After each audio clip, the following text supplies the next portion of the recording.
I never thought my own daughter would try to steal my farm from under me, but here we are. Let me tell you how it all went down because even now, 3 weeks later, I still can't quite believe what happened in that room. It started with Derek's big idea.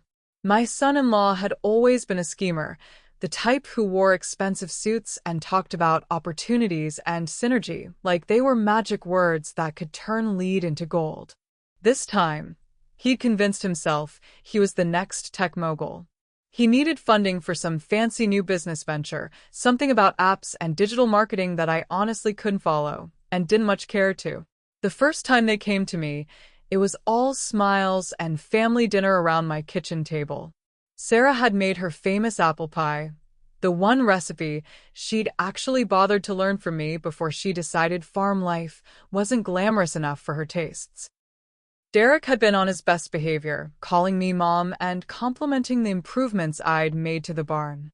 Then came the pitch. "Martha," Derek had said, leaning back in the chair Harold built with his own hands, "I've got an opportunity that could set us all up for life. But I need capital. Significant capital." I'd raised an eyebrow. At 72, I'd heard enough sales pitches to know when someone was working up to asking for money. "How significant are we talking?" "2 million, he'd said, as casual as asking for the salt. "I know it sounds like a lot, but the returns." 2 million.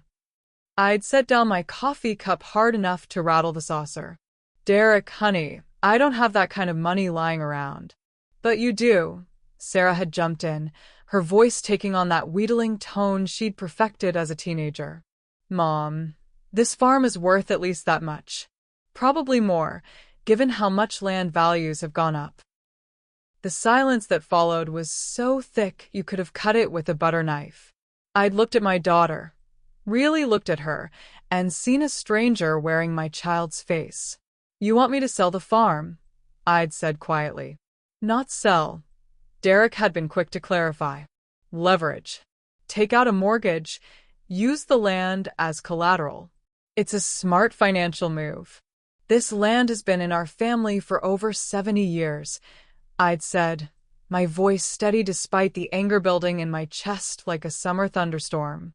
"Your grandfather Harold and I built this place from nothing. We planted every tree, mended every fence, weathered every drought and flood." "Mom, be practical," Sarah had said, and those words cut deeper than she could have known. "You're not getting any younger.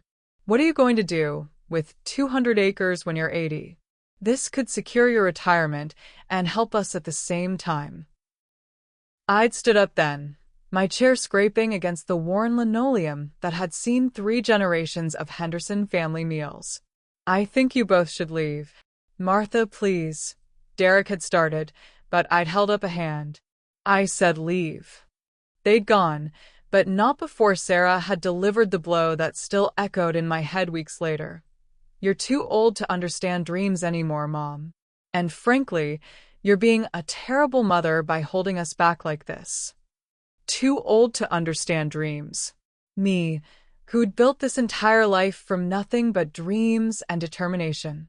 Me, who dreamed this farm into existence alongside the best man who ever lived. Too old to understand dreams.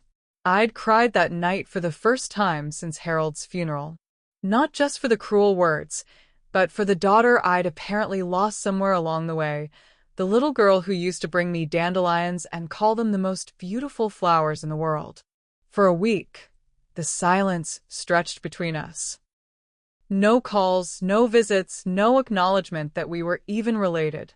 I threw myself into farm work with a vengeance, mending fences that didn't need mending and reorganizing storage areas that were already organized. The physical labor helped quiet the storm in my mind, but it couldn't silence the ache in my heart. During that week, Emma called me twice. My granddaughter had always been perceptive, even as a child, and she could sense something was wrong between her mother and me. I didn't tell her the details. It wasn't my place to poison a child's relationship with her parents, but I could hear the worry in her voice. "Grandma, Mom's been really weird lately," she said during our second conversation. She keeps having these hushed phone calls with Dad, and yesterday I heard her crying in the bathroom. Did you two have a fight? Just some grown-up disagreements, sweetheart. I told her. Nothing for you to worry about. But Emma was 17, not 7, and she wasn't buying my reassurances. It's about the farm, isn't it? Dad's been talking about it constantly, how much it's worth, how you could liquidate your assets for a better quality of life. His words, not mine. He talks about your land like it's just sitting there doing nothing instead of being your home. The fact that Emma understood what Derek didn't made my heart swell with pride and break with sadness simultaneously. My granddaughter got it. My own daughter apparently didn't. On Thursday of that week, I got an unexpected visitor.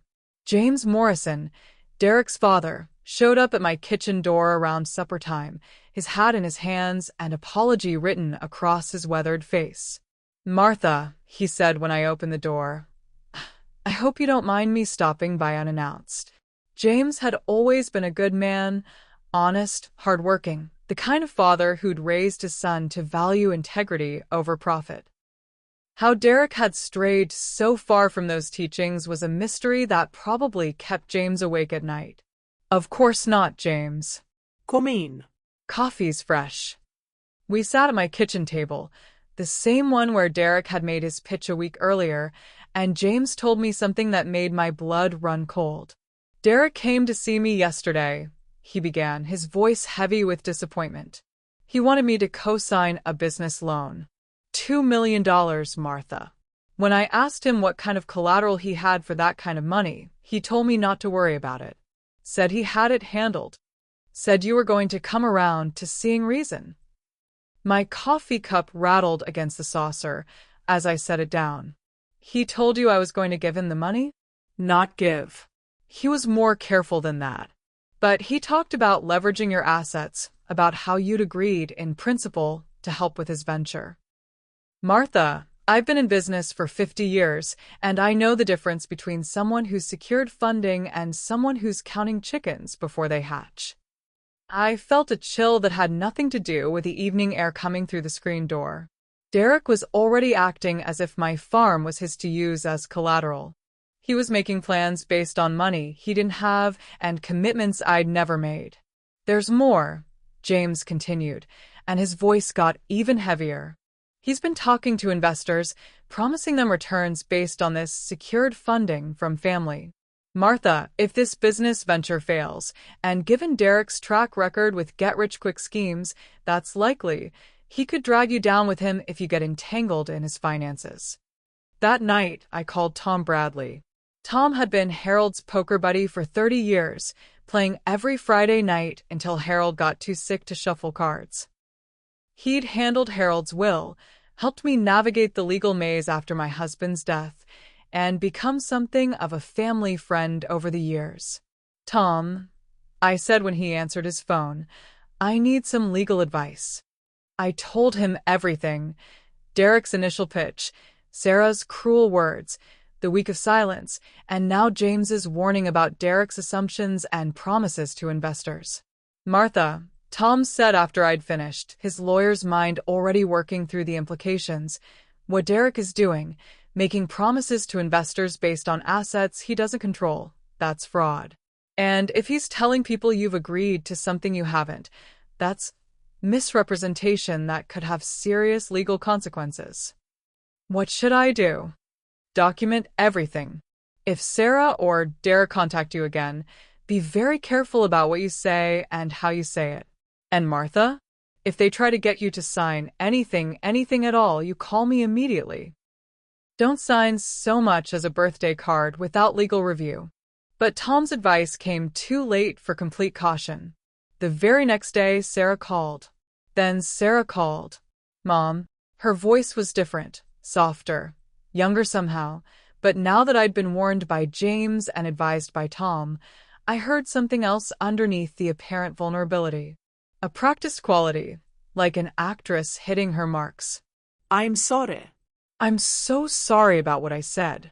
Derek and we've been under a lot of stress with the business, and I took it out on you. That was wrong." I gripped the phone tighter, wanting desperately to believe her, but Tom's warnings echoed in my mind. Oh, honey, could we meet? To talk. Really talk, not about money or business or any of that. Just, could we try to fix this? I miss you, Mom. I miss us. Every maternal instinct I had wanted to say yes immediately, to rush toward reconciliation with my daughter. But something in her tone, combined with what James had told me about Derek's assumptions and promises, made me pause. Of course, sweetheart, I said carefully. Where would you like to meet? There's a conference room at the Marriott downtown, she said, and that was the detail that set off alarm bells in my head. A conference room? For a mother-daughter reconciliation? Not a restaurant, not my kitchen, not even her living room, but a sterile conference room in a hotel? It's neutral ground, and it's private. Could you meet me there tomorrow at 2? After I hung up, I sat in my kitchen for a long time, staring at the phone.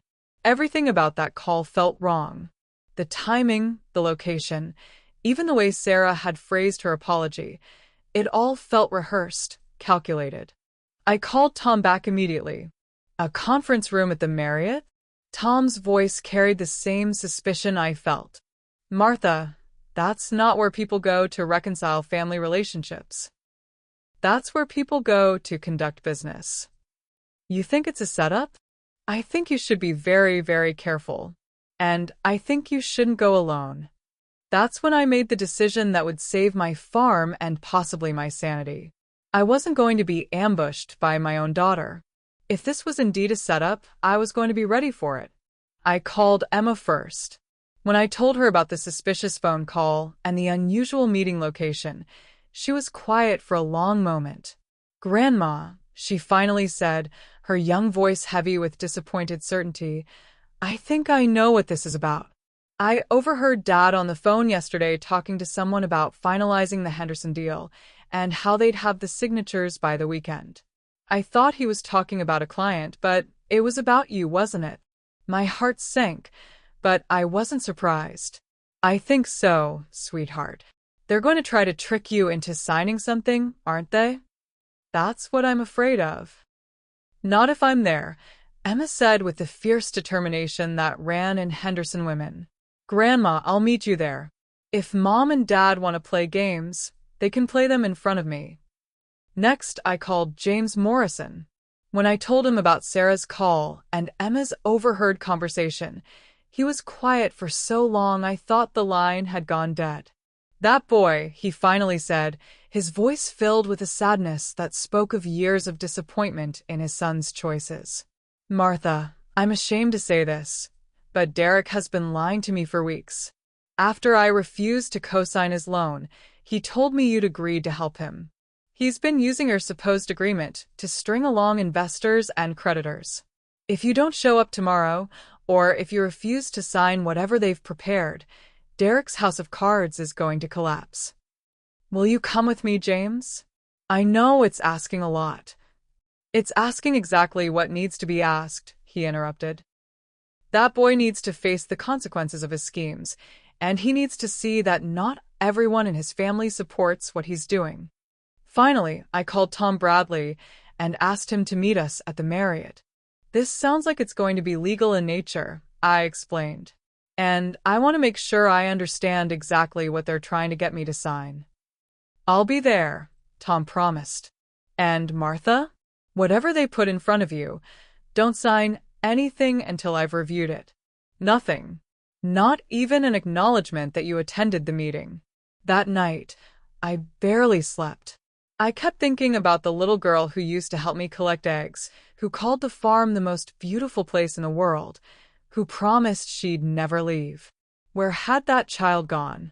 When had my daughter become someone who could orchestrate elaborate deceptions against her own mother? I'd spent the whole next morning getting ready, choosing my best dress. The navy blue one with the pearl buttons that Harold had always said made my eyes look like sapphires.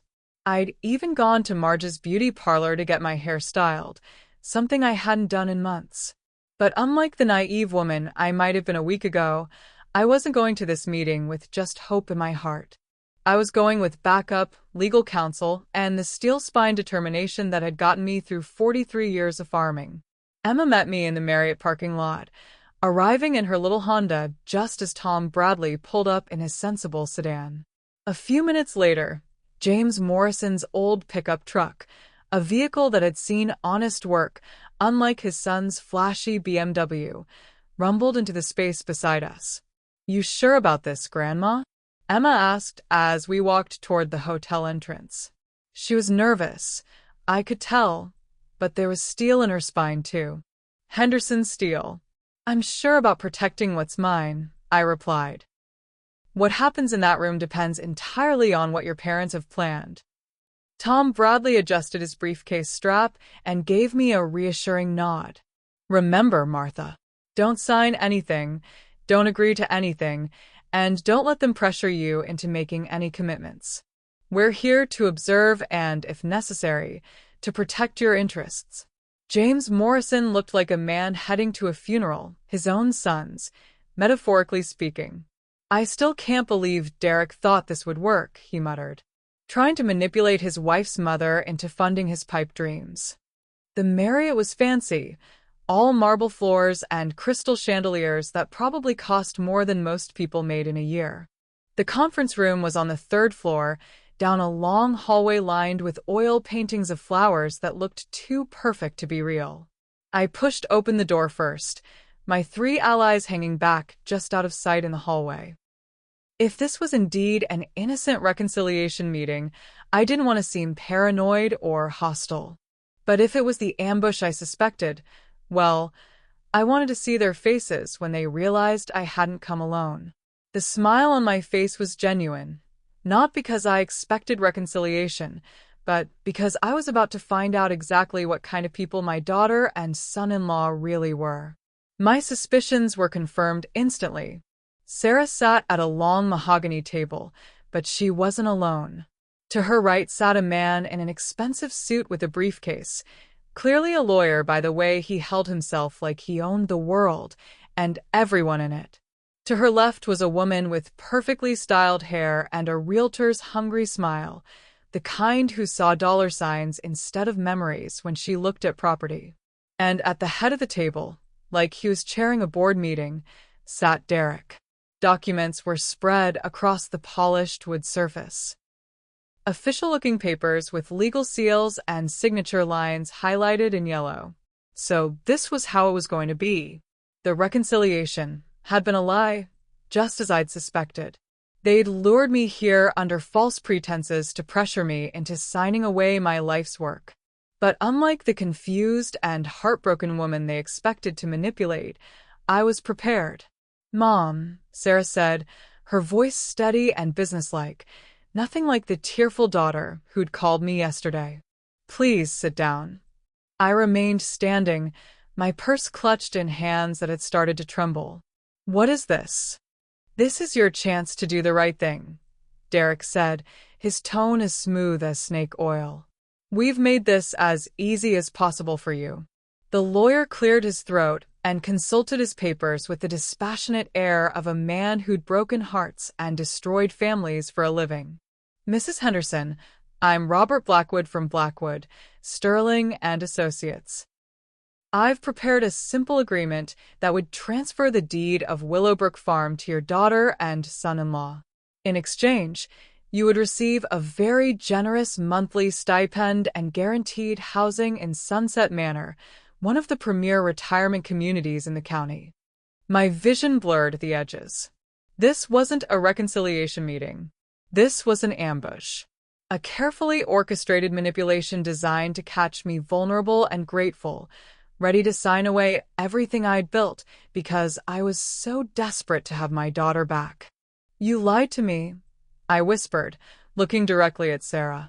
She had the grace to look uncomfortable, at least. A faint flush colored her cheeks, and she couldn't quite meet my eyes. "Mom, I didn't lie. I do want to fix things between us. But I also need you to understand reality. You're getting older, and maintaining this farm is becoming too much for you.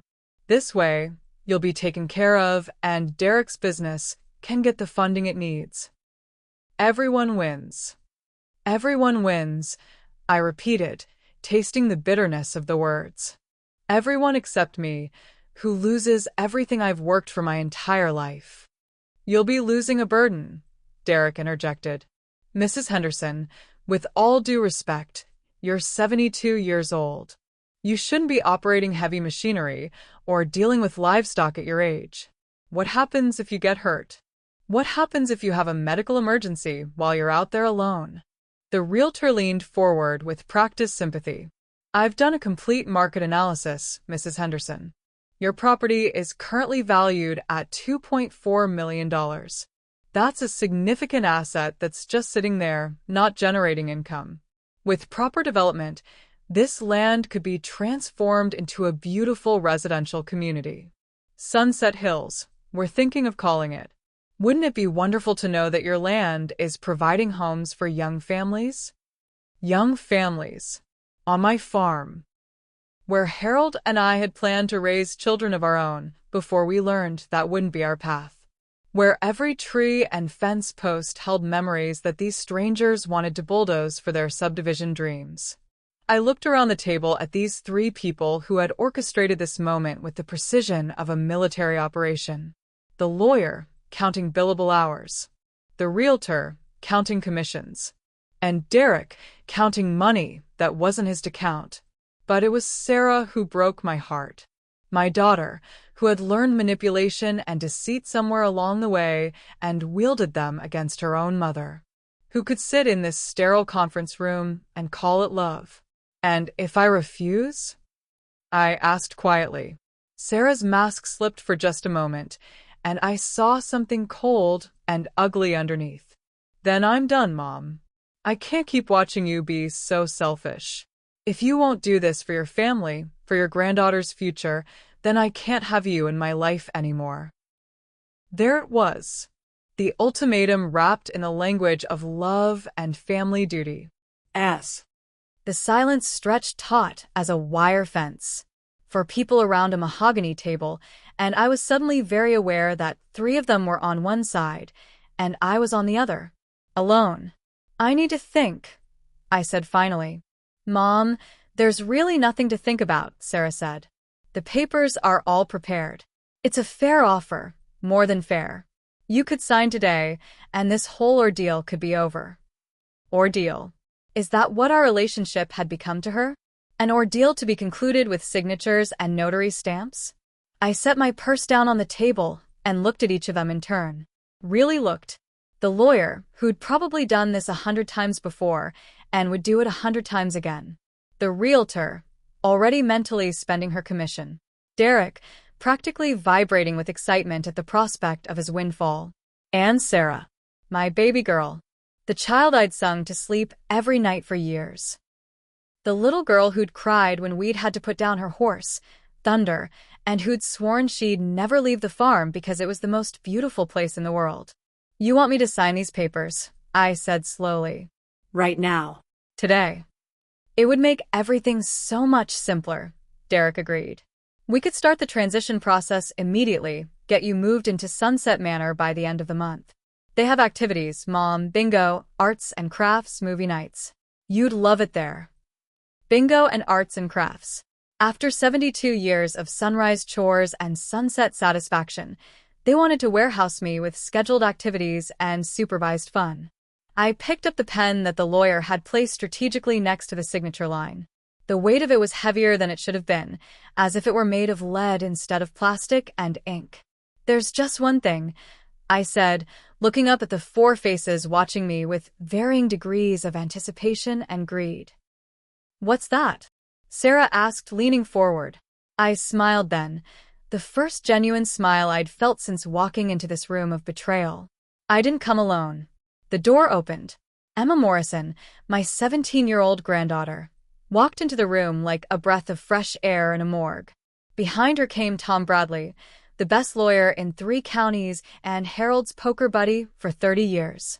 And behind him, looking like he'd rather be anywhere else in the world, came James Morrison, Derek's own father.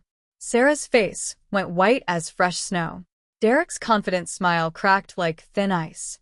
The lawyer and realtor suddenly looked like they wished they'd called in sick today. "Hello, darling," I said to Emma, who walked straight to my side and kissed my cheek. "Thank you for coming." "Emma called me 5 days ago," Emma said, her young voice carrying the steel that ran in Henderson women. "She told me about Dad's overheard phone calls about finalizing the Henderson deal and Mom's suspicious reconciliation call. I wouldn't miss this for the world." She looked at her parents with disappointment that was somehow more cutting than anger could have been. "I can't believe you actually thought this would work." Derek found his voice first, though it came out as more of a croak. "Dad, what are you doing here?" James Morrison, 75 years old, and carrying himself with the dignity of a man who'd built his own fortune through honest work, looked at his son with profound sadness. "I'm here to make sure you don't make the biggest mistake of your life, son." Tom Bradley set his briefcase on the table with a solid thunk that somehow managed to sound like a gavel striking wood. "Good afternoon, everyone. I'm Tom Bradley, representing Mrs. Henderson's interests. I believe there are some legal matters we need to discuss." The transformation in the room was immediate and profound. The lawyer, Blackwood, suddenly looked a lot less confident. The realtor began shuffling her papers like she was preparing for a quick exit.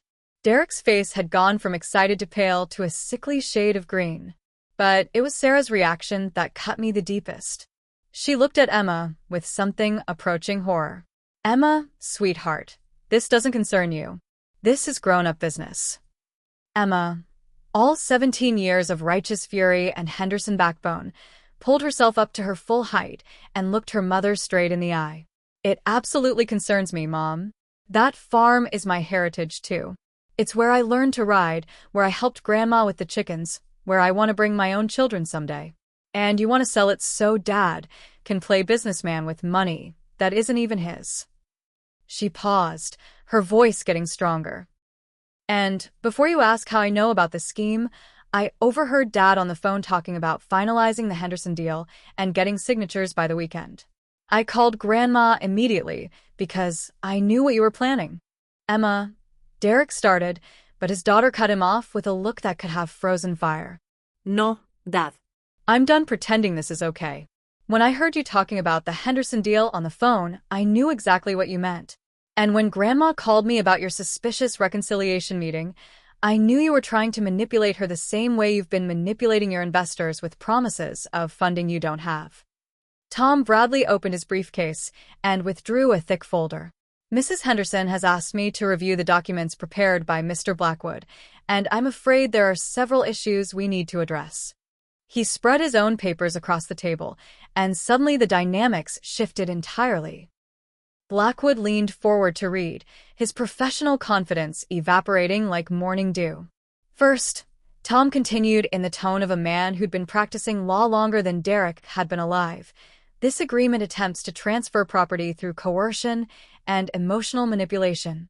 The phone call Mrs. Henderson received, claiming to be an invitation for reconciliation while actually being a setup for forced signing, constitutes fraud under state law." Derek's mouth opened and closed like a fish gasping for air. "That's not. We weren't. This is all above board." "Second," Tom interrupted smoothly, "Mrs. Henderson is not, as this document suggests, mentally incompetent or unable to manage her affairs. In fact, she's recently been certified by her physician as being in excellent mental and physical health for her age. Any attempt to portray her otherwise would constitute elder abuse."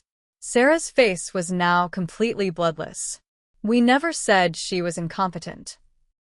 "The document suggests guardianship provisions and mandatory relocation to assisted living," Tom replied, adjusting his glasses. "These are typically reserved for individuals who cannot care for themselves.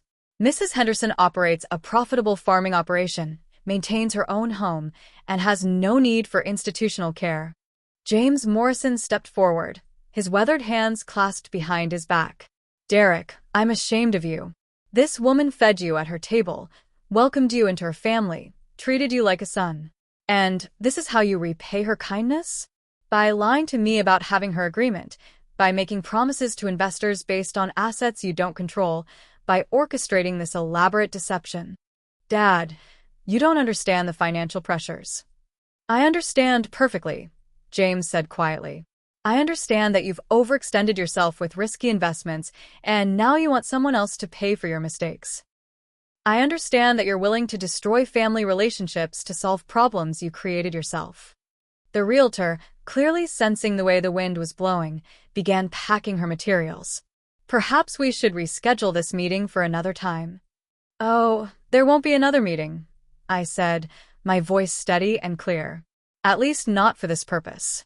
I looked at Derek, then at Sarah, then at the two professionals who'd helped orchestrate this betrayal. You want to know what's going to happen? I'm going to walk out of here with my granddaughter and my lawyer. I'm going to go home to my farm, the one I built with my husband and have maintained with my own two hands for 4 decades. And I'm going to live there until the day I die, just like Harold and I always planned. Sarah's composure finally cracked. Tears started rolling down her cheeks, but whether they were tears of remorse or frustration, I couldn't tell. Mom, please. We need this. Derek's business, Emma's college fund, our mortgage. Your mortgage is not my responsibility, I said, standing up and gathering my purse. Your husband's business failures are not my responsibility, and your financial problems are certainly not worth destroying everything your father and I built. Emma took my arm, her touch gentle but supportive. Grandma's right, Mom. You and Dad need to figure out your own problems without stealing from family. We're not stealing, Derek started, but James cut him off with a sharp gesture. Yes, you are, the older man said sadly. That's exactly what this is. And I'm going to make sure it stops right here. Tom Bradley closed his briefcase with the finality of a closing door. Mr. Blackwood, I trust you'll be withdrawing these documents and advising your clients to seek other solutions to their financial difficulties? Blackwood nodded quickly, clearly eager to distance himself from what had become a legal and ethical minefield. Of course. This meeting never happened, as far as I'm concerned. The realtor was already halfway to the door, her dreams of a subdivision commission evaporating like smoke. Derek made one last desperate attempt. Martha, please. I'm begging you. We're family. I stopped at the door and turned back to look at him. Family doesn't lie to each other, Derek. Family doesn't manipulate and scheme and threaten. Family doesn't try to steal from family.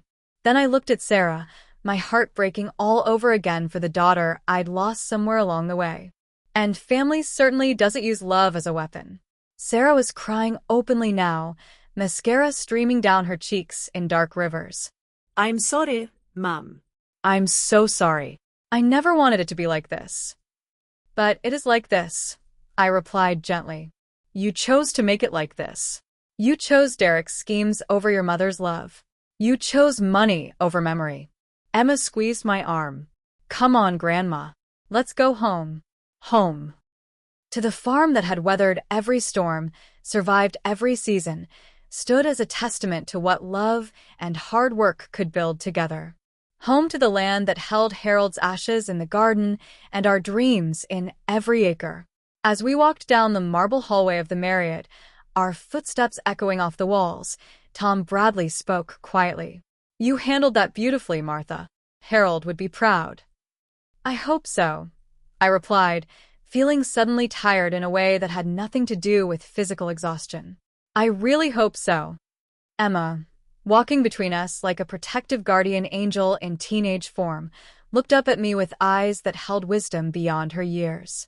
What happens now, Grandma? I thought about that question as we rode the elevator down to the lobby, past the crystal chandeliers and marble floors and all the expensive trappings of a world I'd never wanted to be part of.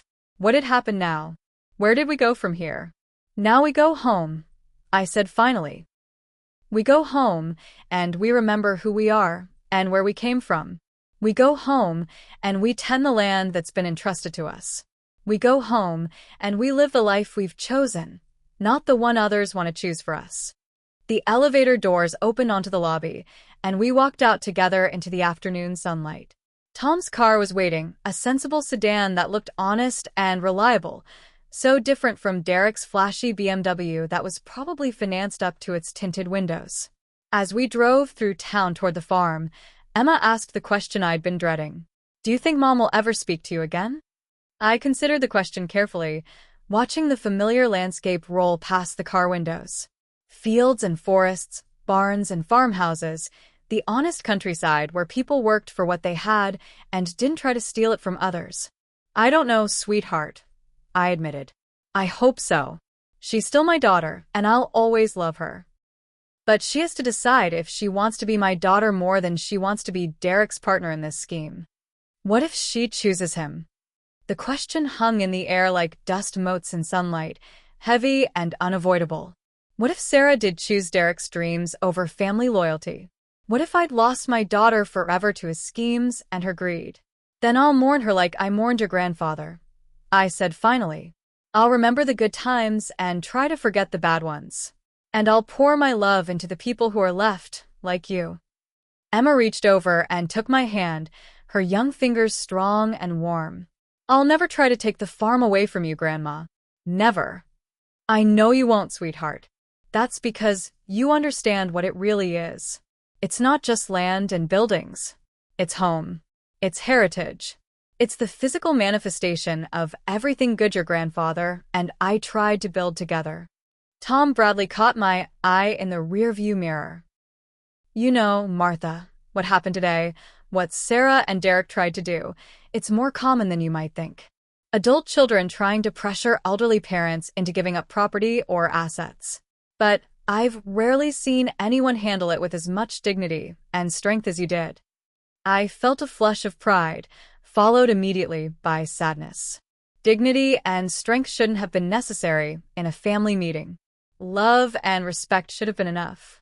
I had good teachers, I said, thinking of Harold and his quiet wisdom, of my own parents who'd shown me what integrity looked like in daily practice. And I had good reasons to stay strong. We turned onto the gravel drive that led to Willowbrook Farm, and I felt my shoulders relax for the first time in weeks. Home. Whatever else happened, whatever other battles I might have to fight, this place was mine. These 200 acres of memories and dreams, of sunrise chores and sunset satisfaction, of a life lived on my own terms. This would always be home. Emma squeezed my hand tighter as the farmhouse came into view. I love you, Grandma. I love you too, sweetheart. More than all the land in 3 counties. As we pulled up to the house, I saw Harold's old truck parked where I'd left it that morning, faithful and reliable as the man who'd driven it for 20 years. The chickens were pecking around the yard, content and secure in their familiar territory. The big oak tree that Harold and I had planted for our 10th anniversary cast afternoon shadows across the porch, where we'd shared thousands of conversations and countless dreams. This was what Sarah and Derek had wanted me to sign away. This tangible piece of heaven on earth, this testament to love and labor and the simple truth that some things are more important than money. As I walked up the porch steps, my steps steady and sure on boards that Harold had laid with his own hands, I made myself a promise. Whatever came next. Whether Sarah found her way back to the family or chose her husband's schemes over her mother's love, I would protect this place. I would tend it and nurture it and pass it on to Emma when the time came, just as it should be passed on. Not sold to the highest bidder or sacrificed to someone else's dreams, but gifted with love to someone who understood its true value. The screen door creaked as it always had, a comfortable sound that meant home and safety and belonging. Inside, the farmhouse waited with its familiar smells and sounds, its photo-covered walls and memory-filled rooms. I was home. I was safe. And despite everything that had happened, despite the betrayal and the heartbreak and the cruel awakening to my daughter's true priorities, I was still standing. In the end, that's what Henderson women do. We stand. We endure. We protect what matters and we don't let anyone, not even family, take it away from us. The farm was safe. Emma was safe. And whatever battles lay ahead, we'd face them together, on our own land, in our own way, with our own strength. Some things, I reflected as I put on the coffee and began preparations for supper, are worth fighting for. And some people are worth disappointing, if that's what it takes to protect what matters most. Harold would have been proud. Hell, I was proud of myself. The last stand had been made, and we had won.